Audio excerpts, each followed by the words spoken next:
Life does not merely demand that we find companionship, it demands, first, that we discover ourselves. To remain single is not to reject love, nor is it to deny the possibility of union.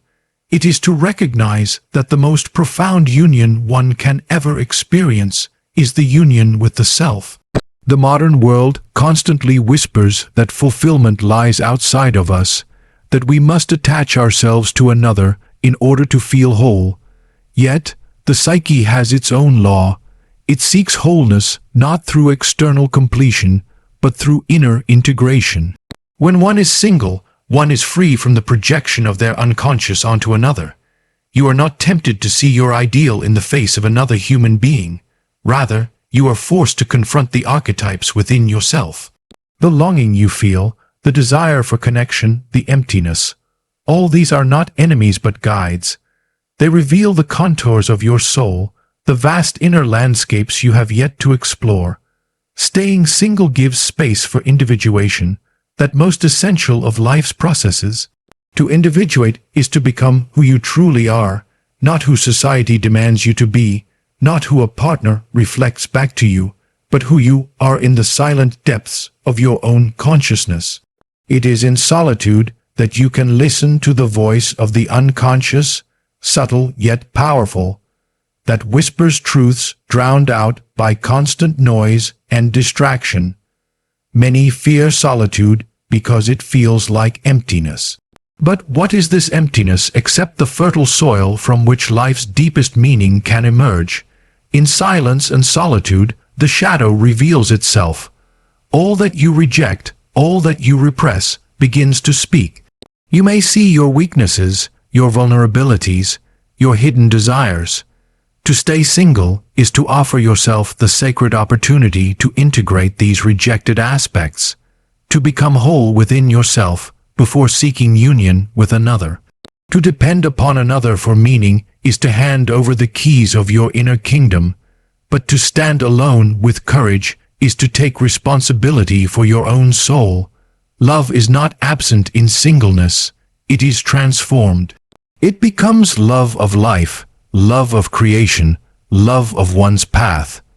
And it is only when you have cultivated this inner love that you are capable of entering a relationship without chains, without illusions, without the desperate need to be completed. Thus, staying single is not merely a circumstance. It is a calling. It is the call to encounter the self, to see your own depths, to recognize that within you lies an inexhaustible source of meaning. And when you have embraced that, whether you walk alone or alongside another, you will never again be lonely, for you will have become whole. To believe that true wholeness comes from another person is to misunderstand the deep nature of the human soul. Within every individual lies an entire cosmos waiting to be discovered, a vast field of experiences, archetypes, emotions, and meanings that cannot be completed or defined by someone outside of us.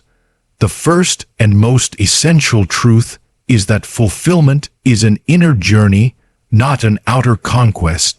We may be drawn outward, seeking in others what we have not yet found in ourselves, but the soul does not mistake borrowed reflections for true light.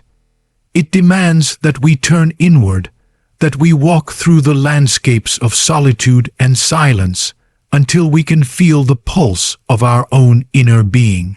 To stay single is to accept this invitation.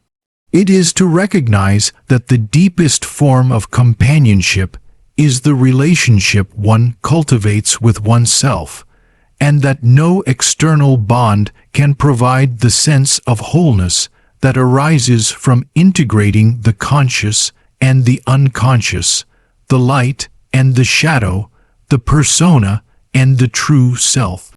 When we rush into relationships to avoid the discomfort of solitude, we are often running from ourselves. The other person becomes a screen onto which we project our ideals, our longings, and our unmet desires. We think we love them, but more often we love the part of ourselves we have not yet claimed. To seek wholeness outside is to risk remaining divided inside, because the source of that wholeness has always been within. The unconscious seeks integration, not replacement, and if we give away our need for completion to another human being, we miss the sacred work of becoming whole. It is in moments of solitude, when there is no one to reflect back an image, that the authentic face of the soul can emerge. This is not an easy path. The silence can feel heavy, the aloneness unbearable, yet it is only by staying with that silence that the soul begins to speak. Wholeness does not mean perfection. It does not mean that you erase your flaws or erase your struggles. Wholeness means that you gather all the fragments of yourself, even the ones you dislike, and you bring them together into one living whole. This is why staying single can be the best thing one can do. It offers the time and the space to truly meet yourself without distraction, to listen to the parts of your psyche that have long been silenced by the noise of constant companionship. It allows you to face the shadow, the hidden fears, the longings, the wounds, and to integrate them rather than projecting them onto another. The greatest gift of solitude is not loneliness, but revelation. When you remain single, you are not empty. You are in the fertile ground of becoming. The world often tells us that our value is tied to our relationships, that to be single is to be incomplete or unfinished. But this is a distortion of truth. The individual is not half of something. The individual is a complete being in their own right. To seek another without first knowing yourself is to build a union on fragile foundations. But to seek yourself first, to become whole in your own being, is to stand as a complete person, capable of love that is not born of need but of abundance. In this way, staying single allows you to cultivate love that is rooted in strength rather than desperation. You learn to love life itself, to love your own path, to love the mysteries of your inner world. When you begin to see that fulfillment comes from within, you no longer cling to others out of fear of being alone. You begin to relate with freedom rather than attachment, with clarity rather than illusion. You do not enter relationships hoping to be completed, but to share the wholeness you have already cultivated. Singleness thus becomes a sacred apprenticeship, a time in which you learn to stand on your own ground and carry your own light. And in carrying that light, you will find that the world reflects it back to you in countless ways, through creativity, through friendships, through meaningful work, through the simple beauty of existing in harmony with yourself. The journey inward requires courage. To stay single is not to escape intimacy, but to embrace the most profound intimacy possible, intimacy with your own soul. This is the space where you confront your deepest fears, where you meet your shadow, where you discover the archetypes that guide your life.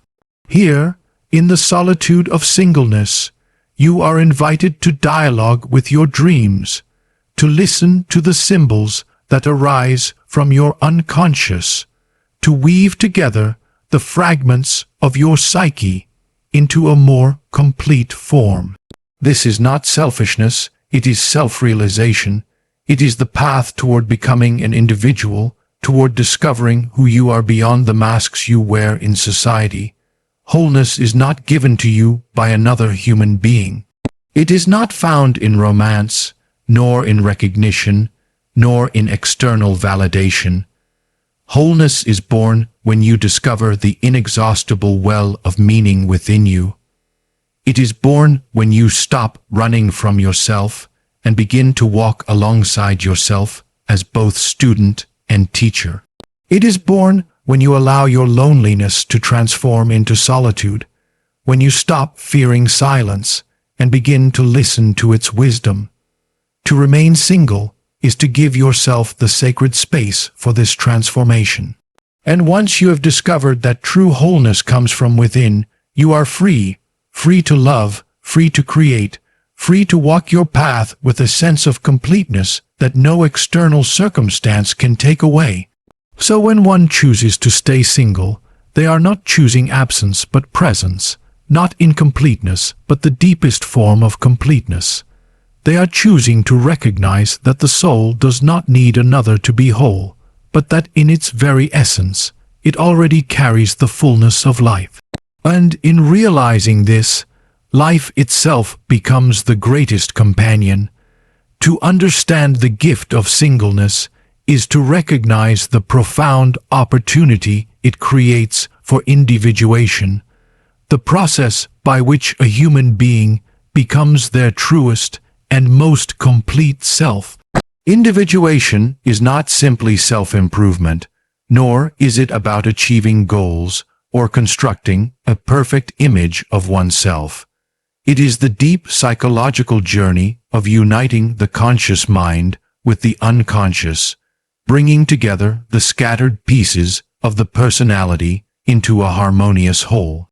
To individuate is to discover the unique pattern of your own soul, to uncover the essence of who you are beyond the masks you wear, beyond the roles you play, and beyond the expectations that the world places upon you. This journey demands space, and often it is only in the state of being single that such space can truly be found. When one is bound by constant companionship or the pressures of a relationship, the voice of the inner world is easily drowned out.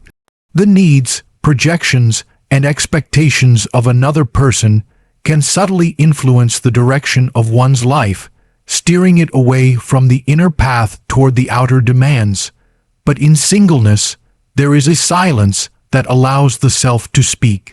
There is a freedom to listen without interference, to ask questions without compromise, to explore desires, fears, and longings without immediately having to translate them into the language of another. This freedom is not isolation, but an essential condition for individuation. Only when you walk alone can you hear the echo of your own footsteps on the path of becoming. The psyche contains many layers, many images, and many potentials. Within each of us lives the shadow, the anima or animus, the persona, and the self. These are not abstract ideas but living realities that shape our choices, our dreams, and our relationships. To individuate is to recognize and integrate these aspects, to bring balance between them so that we are not controlled unconsciously by what we refuse to see. In the stillness of being single, you are less distracted by the projections of these archetypes onto a partner, and you are more able to see them as parts of yourself. The longing for union with another, for example, is often a reflection of the inner need for union with the self. When you are single, you can follow that longing inward rather than outward, discovering in yourself the qualities you believe are missing. Individuation also demands confrontation with the shadow, the parts of yourself that you would rather ignore or deny. In relationships, the shadow is often projected onto the other, making them appear as the source of conflict, weakness, or flaw. Alone, however, you must face the shadow directly. This is not an easy task, for the shadow carries pain, fear, and discomfort. Yet it also carries vitality, creativity, and hidden power. To remain single is to give yourself the courage and space to engage in this dialogue, to integrate the shadow so that you may become a more whole and authentic individual. The process is challenging, but without it, one risks living a life only half lived, shaped by repression and denial rather than by conscious choice. There is also the matter of the persona, the mask we wear to meet the world. Relationships can reinforce the persona, demanding that we play a role in order to be accepted or loved. But when you are single, you are less bound by these roles. You can experiment, explore, and shed masks that no longer serve you. You can ask, who am I when no one is watching? Who am I when I do not need to be anything for anyone else? In this questioning lies the seed of individuation. The answer does not come quickly, but over time, solitude reveals the authentic face behind the persona, the deeper self that has always been waiting to emerge. Individuation is not a selfish act. It is not about withdrawing from others forever, nor is it about rejecting relationships. It is about preparing yourself to engage with the world and with others from a place of wholeness. Only when you have discovered yourself can you offer true love, true friendship, or true service. For then you are not giving out of need, but out of abundance. To stay single during this period of discovery is to honor the inner work that must be done before genuine connection is possible. It is a time of preparation, of refinement, of coming into alignment with the deepest truths of your being. In this journey, dreams become guides, symbols become teachers, and synchronicities become signposts. The unconscious speaks in many ways, and when you are single, you have the space to listen. You can follow your curiosity, pursue your passions, and explore your inner landscapes without compromise. You may find that what you once sought in another person, comfort, inspiration, strength, is already present within you. You may discover talents, callings, and aspects of your personality that had been hidden beneath the noise of constant companionship. Each discovery is a step on the path of individuation, each insight a piece of the puzzle that reveals the unique image of yourself. To remain single, then, is not to lack something, but to embrace a profound opportunity. It is the opportunity to walk the path of individuation without distraction, to encounter your shadow, to question your persona, to integrate the archetypes within you, and to move steadily toward wholeness. This process cannot be rushed, and it cannot be handed over to another person to complete for you. It is a task that belongs to each individual alone, and in its completion lies the deepest sense of fulfillment. The gift of singleness is the gift of time, space, and freedom to undertake this sacred journey. It is a time when the soul can speak more clearly, when the unconscious can rise more fully into awareness, when the fragments of the self can come together into harmony.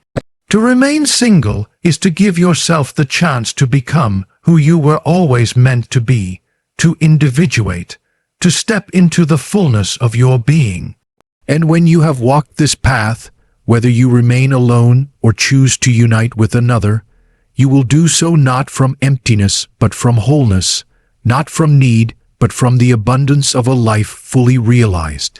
One of the greatest psychological burdens that individuals carry is the unconscious tendency to project what they do not recognize within themselves onto others. Projection is not a conscious choice, it is an instinctive mechanism of the psyche.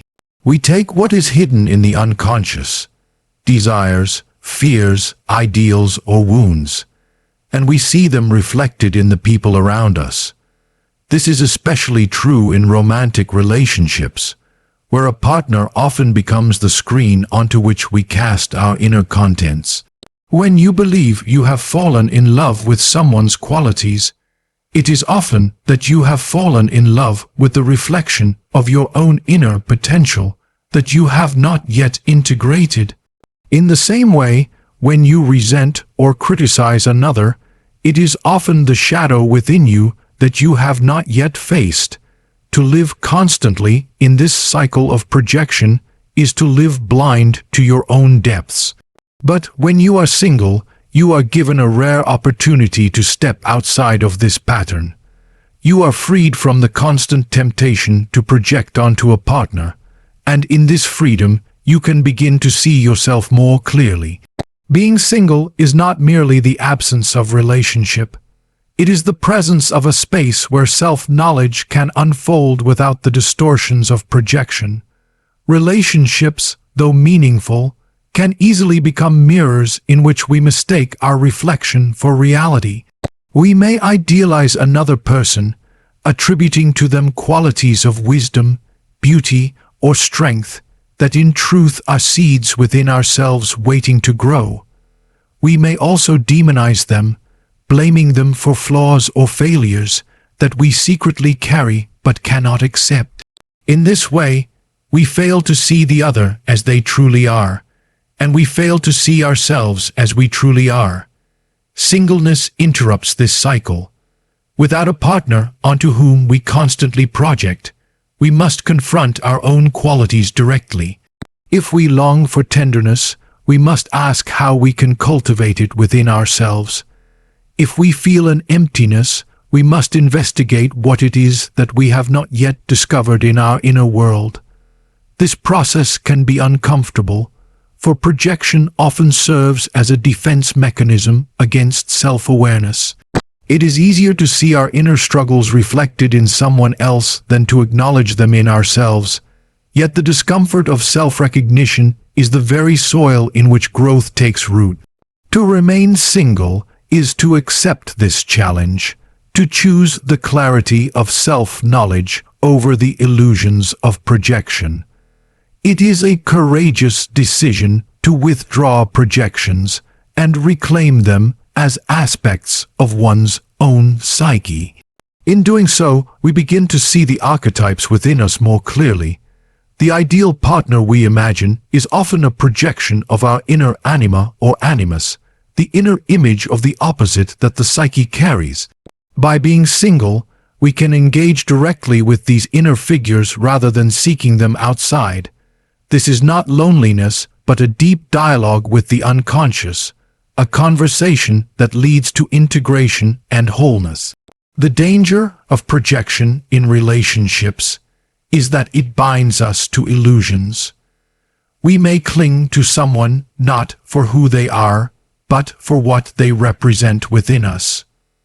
We may suffer disappointment when they fail to live up to the image we have cast upon them. This is why many relationships collapse under the weight of unexamined projections. One or both partners fail to recognize that they are not relating to the actual person, but to a fantasy woven from their unconscious. By remaining single, we create the opportunity to withdraw these fantasies and examine them. Who is the person we imagine will complete us? What qualities do they embody? What does our attraction or repulsion reveal about our own hidden nature? These are questions that can only be deeply explored in solitude. Singleness also frees us from the need to constantly perform the persona for another. In relationship, one often adjusts, compromises, or shapes oneself according to the expectations of a partner. While this is not inherently negative, it can obscure the clarity of self-knowledge. Alone, we do not need to maintain this mask. We can experiment, change, and discover without the pressure of another's gaze. This freedom allows us to withdraw projections not only from others, but also from ourselves, dismantling the false images we have built in order to be accepted. In this way, singleness becomes a crucible for authenticity. Moreover, the act of withdrawing projections is an act of reclaiming power. When we project qualities onto another, we give them authority over us. We may feel that they are the source of our happiness or the cause of our suffering. But in truth, what we see in them originates within us. To reclaim these projections is to reclaim responsibility for our inner life. It is to say, the love I seek is within me, the anger I feel belongs to me, the strength I admire is my own potential. This recognition is liberating. It transforms the way we see others, for once we cease projecting, we can finally encounter people as they truly are, not as mirrors of ourselves. In solitude, the unconscious has room to reveal its contents without distortion. Dreams, symbols, and synchronicities emerge with greater clarity. They guide us toward the qualities we have disowned and the potentials we have ignored. By attending to these inner messages, we begin the work of integration. We recognize that the qualities we once projected outward belong to us, and in embracing them, we move closer to wholeness. This is why singleness can be the best thing one can do. It is a time of reclaiming what has been lost, of seeing clearly without the fog of projection, of cultivating a relationship with oneself that is grounded in reality rather than illusion. Ultimately, the freedom from projection is not about avoiding love or relationships. It is about preparing for them in a way that is healthier and more authentic. When you have withdrawn your projections and integrated your inner figures, you are able to meet another person not as a screen for your unconscious, but as a genuine individual. This creates the possibility of love that is not based on illusion, but on truth. But whether or not such a relationship arrives, the deeper reward is that you have discovered yourself. You no longer chase after others to complete you, for you recognize that the qualities you admired or despised in them have always lived within your own soul. Thus, singleness is not emptiness but clarity. It is the stage of life where projection loses its hold, where the unconscious comes into view, where the self is seen more truly. It is an invitation to stop seeking your reflection in others and instead discover it within. And when that discovery is made, you will find that the world itself becomes richer, for you are no longer bound by illusions. You are free to see, to love, and to live with eyes unclouded. To step into solitude is to step into a realm that many people fear, for it is in silence that the unconscious begins to stir and reveal its hidden contents. When we are surrounded by others, when our lives are filled with noise and constant distraction, it is easy to avoid facing what lies beneath the surface of our minds. But when we remain single and allow ourselves the gift of solitude, the shadow begins to emerge. The shadow is not some external force, but the part of ourselves that we have pushed away, denied, or repressed because it does not fit the image we wish to present to the world. It contains our weaknesses, our fears, our desires that feel forbidden, our anger, our envy, our sadness. Yet, at the same time, it also contains vitality, strength, creativity, and instincts that we have neglected. In solitude, this shadow becomes visible, and while this confrontation may be unsettling, it is also profoundly transformative. Many avoid solitude precisely because they fear what they might find there. They fear emptiness, loneliness, or the quiet voices that whisper truths they have ignored. But to turn away from solitude is to turn away from the possibility of wholeness. It is only by facing the shadow directly that one can begin to integrate it. And integration is the path to authenticity. When you are single, you are not constantly distracted by the demands of a partner, nor are you able to project your shadow onto them and blame them for what you refuse to see in yourself. You are left with yourself, and in that encounter lies the opportunity for growth. The shadow is often misunderstood as purely negative, as the dark and destructive side of human nature. But Jung reminded us that the shadow is morally neutral. It simply contains all that has been excluded from conscious identity. If you identify yourself as kind, you may repress your aggression. If you see yourself as strong, you may repress your vulnerability. If you see yourself as rational, you may repress your intuition. The shadow, therefore, is not merely the home of evil, but the home of everything you have not yet accepted in yourself. To be single is to give yourself the chance to meet these rejected aspects without judgment, to listen to what they have to teach, and to reclaim the parts of your being that have been lost. In solitude, the shadow speaks through dreams, through sudden emotions, through unexpected thoughts that arise when the mind is quiet. These messages can be uncomfortable.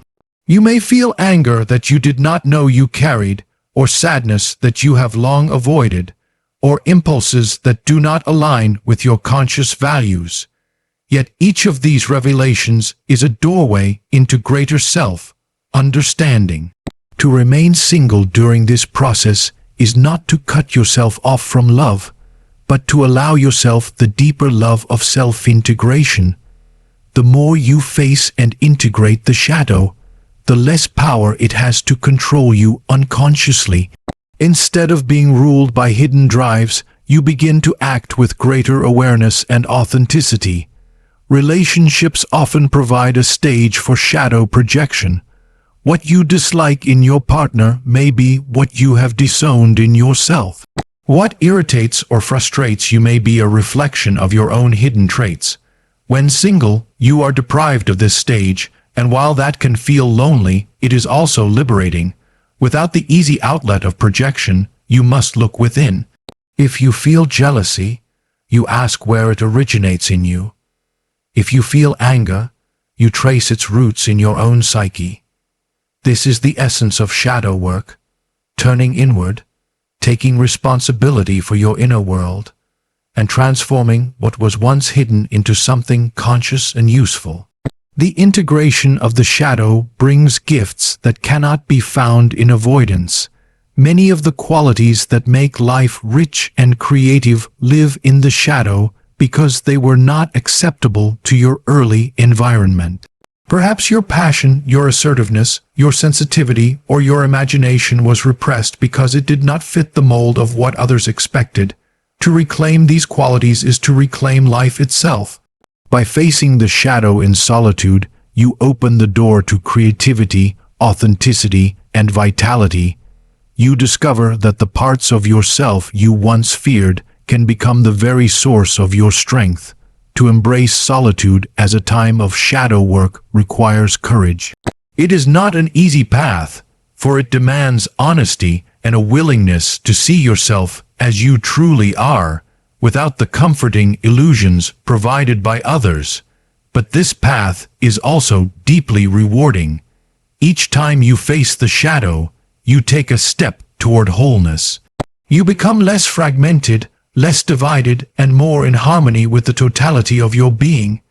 You no longer live in fear of what lies within, for you have encountered it and made it a part of your conscious life.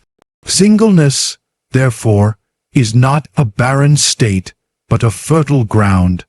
It provides the stillness necessary for the shadow to reveal itself, the space to listen without distraction, and the freedom to integrate what has been hidden. In this process, you move closer to authenticity, becoming someone who does not need to hide behind masks or projections. You become someone who is whole within themselves, capable of relating to others, not out of need or avoidance, but out of genuine connection. The paradox is that by embracing solitude and facing the shadow, you actually become more capable of love.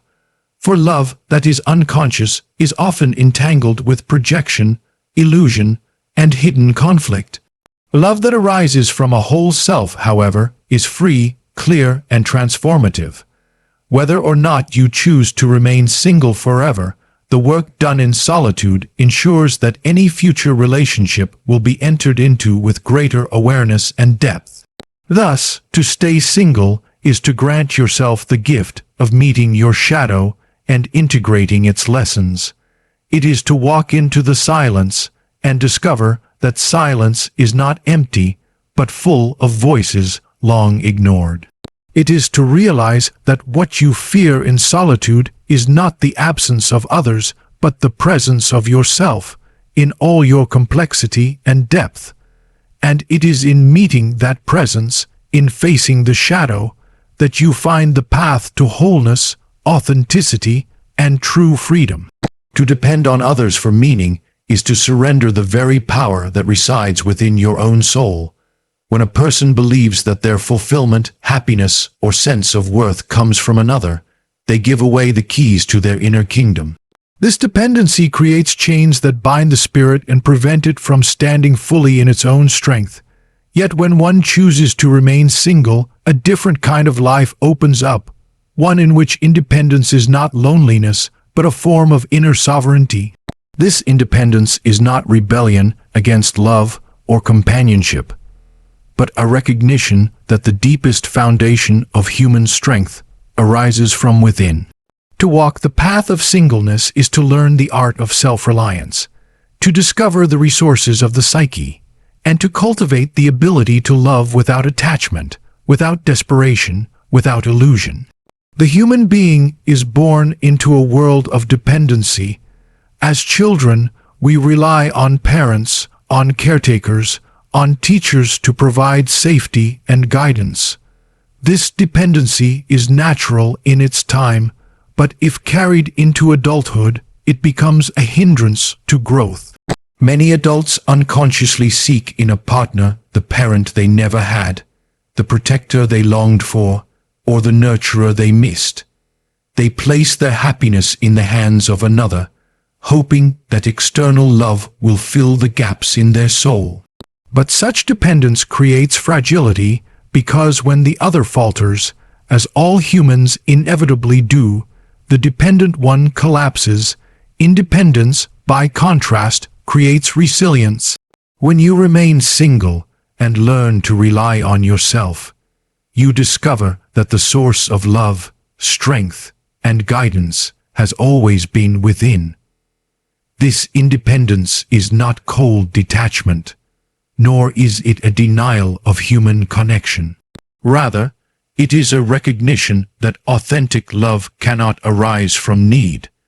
Love that is born from need is always tainted by fear, the fear of loss, the fear of abandonment, the fear of incompleteness. True love, by contrast, emerges from abundance. It comes when you have discovered your own worth, your own strength, your own ability to create meaning. In singleness, you cultivate this inner abundance.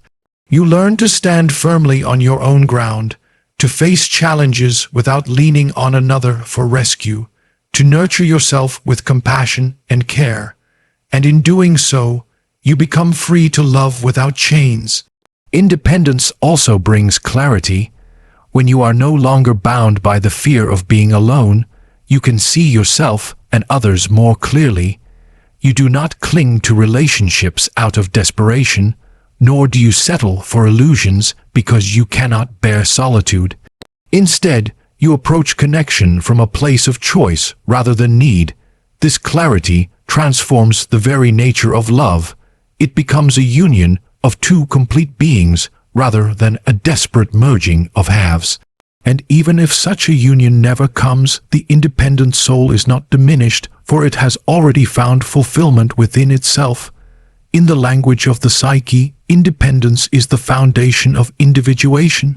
To individuate is to become whole, to integrate all aspects of yourself into a unified selfhood. This process requires that you step away from dependency and claim your own authority. The dependent person looks outward for validation, while the independent person listens inward to the voice of the self. This inner voice is subtle, yet when cultivated, it becomes the guiding principle of life. It leads you to choices that align with your true nature, rather than with external expectations. Remaining single often provides the silence necessary to hear this voice. Without constant compromise or distraction, you can turn your attention inward and follow the path that belongs uniquely to you.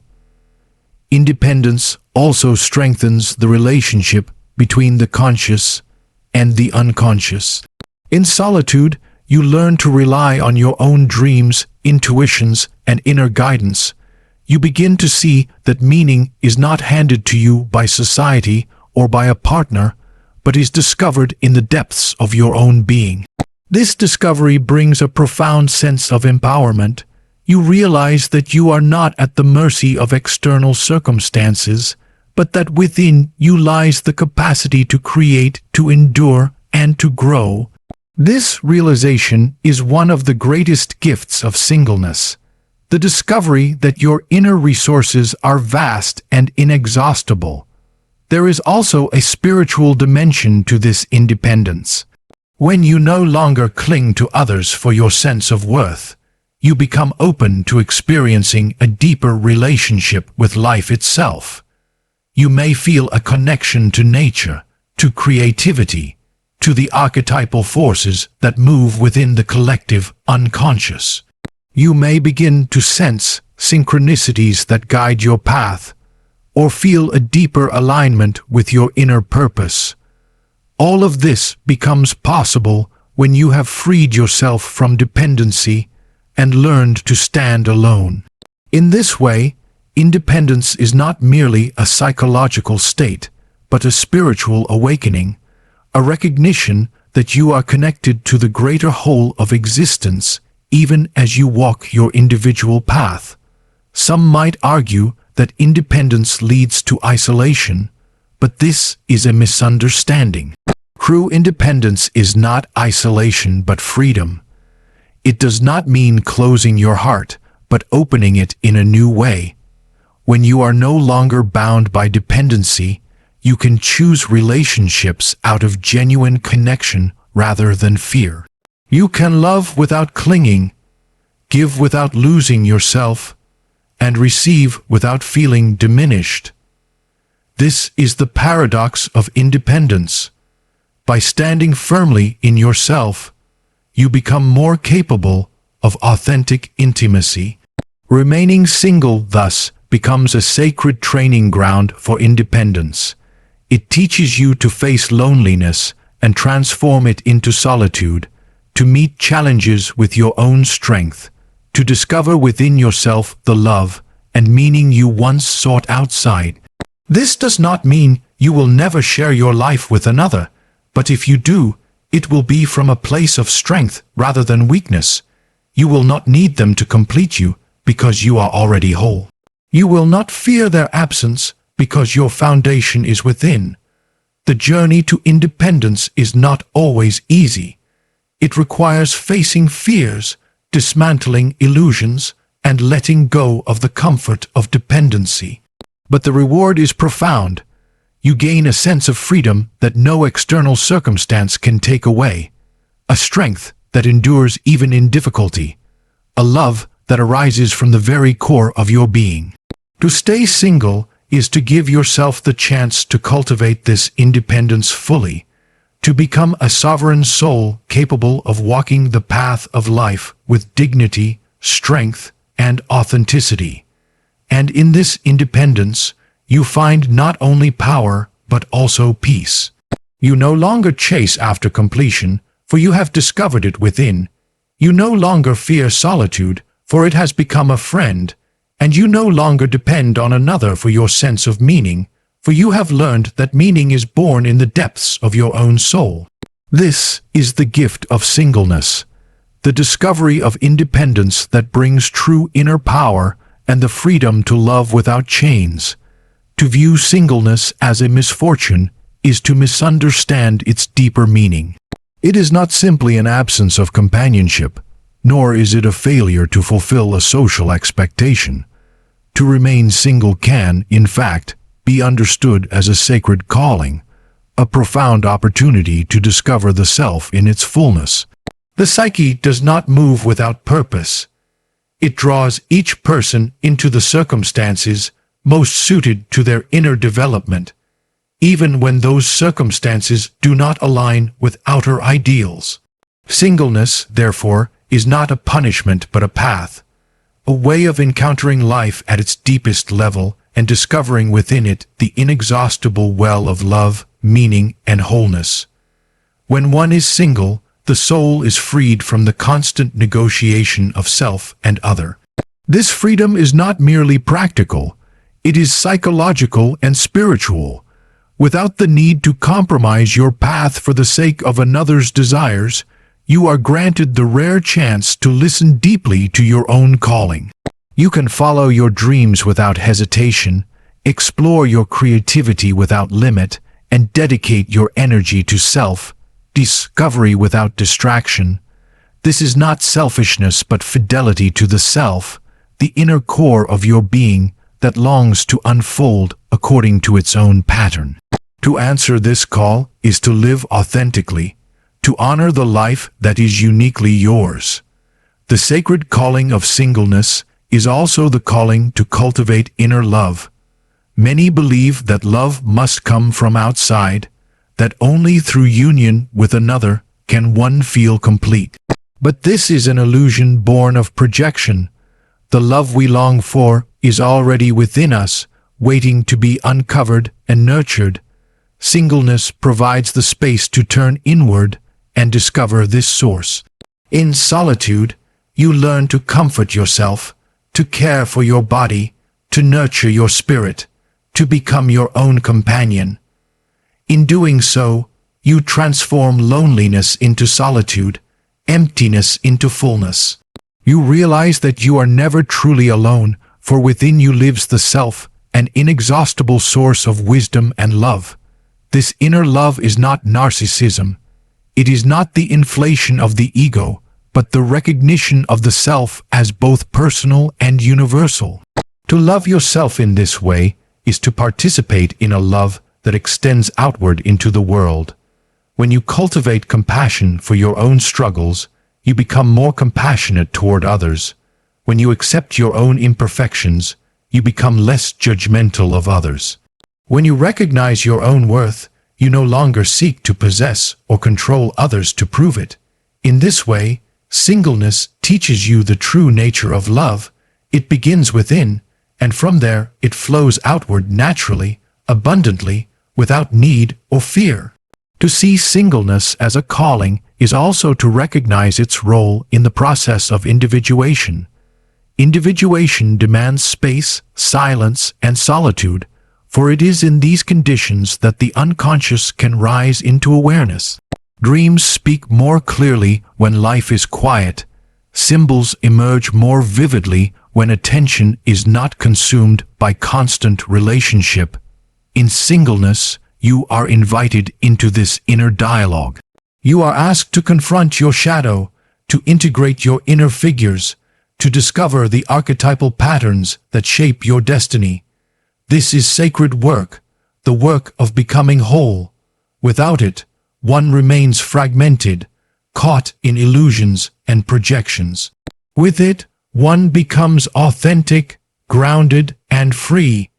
The sacred calling of singleness is not without challenge. It asks you to face loneliness, to endure silence, to confront the parts of yourself you would rather avoid. But every calling comes with trials, and these trials are not punishments but initiations. They prepare you for greater strength, deeper wisdom, and fuller life. To resist the calling is to remain caught in dependency and illusion. To accept it is to walk the path of transformation. Through this journey, you learn that what you feared most, being alone, was never truly an emptiness, but a doorway to your own soul. In embracing singleness, you also discover a new relationship to freedom. You are free to shape your life according to your own truth, to walk paths that might have been closed if you were bound by another's expectations. This freedom allows you to explore not only the outer world, but also the inner world. You may travel, study, create, or meditate, but always the deeper journey is into yourself. In this freedom, you encounter the self, and in that encounter you find meaning. Meaning does not come from outside circumstances, but from the inner recognition that your life is aligned with your soul. When you embrace singleness as a calling, you no longer see it as a lack. You do not measure your worth by whether you have a partner, nor do you judge your life against the standards of society. You see instead that you are on a unique path, one that is necessary for your own wholeness. And in walking this path, you find that you are never truly alone. You are accompanied by your dreams, your inner figures, the archetypes of the collective unconscious, and by life itself, which always seeks your growth. The paradox is that by fully embracing singleness, you also become more capable of union. For when you have cultivated inner love, when you have embraced your shadow, when you have discovered your own meaning, you can meet another not as someone who completes you, but as someone who shares in your wholeness. If such a union comes, it will be free of chains, free of illusions, free of desperate need. And if it does not come, you are still whole, still complete, still in harmony with yourself and with life. Thus, staying single is not simply a circumstance of life, but a sacred opportunity. It is a calling to discover the self, to cultivate inner love, to walk the path of individuation, to embrace freedom, and to live authentically. It is the chance to see that within you lies everything you once sought outside, and when you realize this, you will know that singleness is not emptiness but fullness, not loneliness but wholeness, not a lack but the greatest gift life could give, the gift of yourself.